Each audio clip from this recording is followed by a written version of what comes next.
Your word is a lantern to our feet and a light upon our path.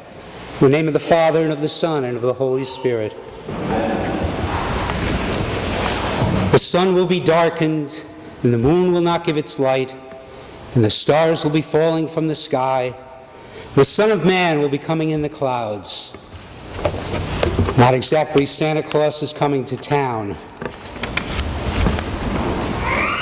This particular reading, as some of the other alternate readings for this date, was in the book of the prophet Daniel, a time unsurpassed in distress, everlasting horror and disgrace. These readings that appear every 3 years in the cycle are often used to shake you up, to scare you, to make you not so comfortable in your faith. Real fire and brimstone stuff. But there's another lesson that I think can be learned from these readings today. In this particular gospel, we hear that Jesus tells his disciples that what they see in front of them will end. What they are experiencing in their lives is not forever. Only his word is forever. But as people of faith, as Christians who have chosen to accept Jesus' resurrection and death and the forgiveness of sins that comes from that, we may be encouraged, especially if we point ourselves in these lessons and in that direction to God's love for us. We have the means necessary for our salvation. The letter to the Hebrews speaks of the sacrifice that was offered once and for all. And we are partners in that sacrifice if we accept it. The psalmist tells us, "You will show me the path to life, fullness of joys in your presence." He speaks of God's love for us. So in addition to keeping in mind that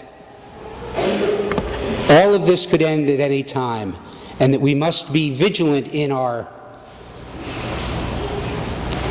turning away from our enslavement to sin, we must realize that God has given us so many blessings in this life.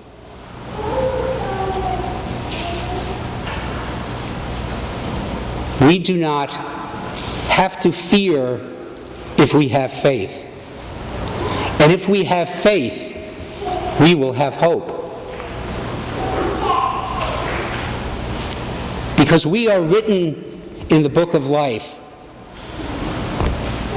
for having accepted in faith God's love. I don't pretend to be a scholar on the end times, nor do I pretend to be an expert in the psychology of death and dying.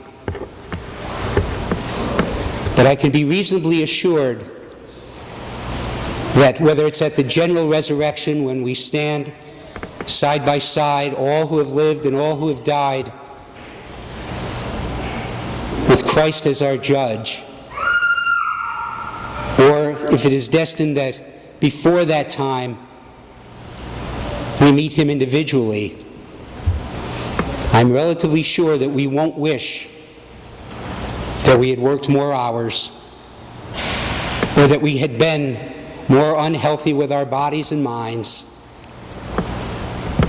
or that we wish that we had hugged our children less, or that we had started more fights. I think rather that if we are people of hope, and we feel God's love in us, that we know that though this earthly life is a trial and a purification and a test.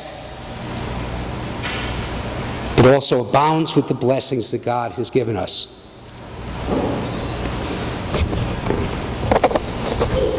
My prayer for all of you and for myself is that before that day comes, whenever that will be, that we not fear that day except a healthy, respectful fear and awe in God. But that we will recognize every moment of our lives this gift of the present. Today is the day that we have. Today is the day that we have to turn to another person that we have wronged or that has wronged us and say the words, I forgive, or I'm sorry. Or that when we hear the innocent voice of a child and the laughter and sometimes the crying, we realize that it is a sign of life. It is a gift of this day.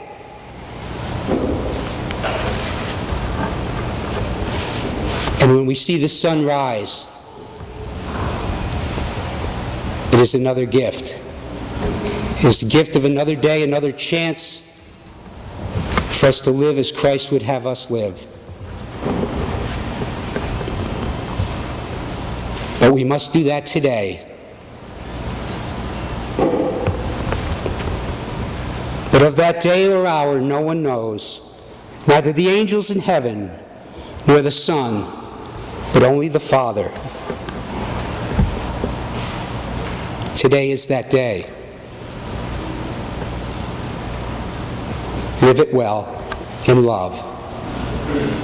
In the name of the Father, and of the Son, and of the Holy Spirit.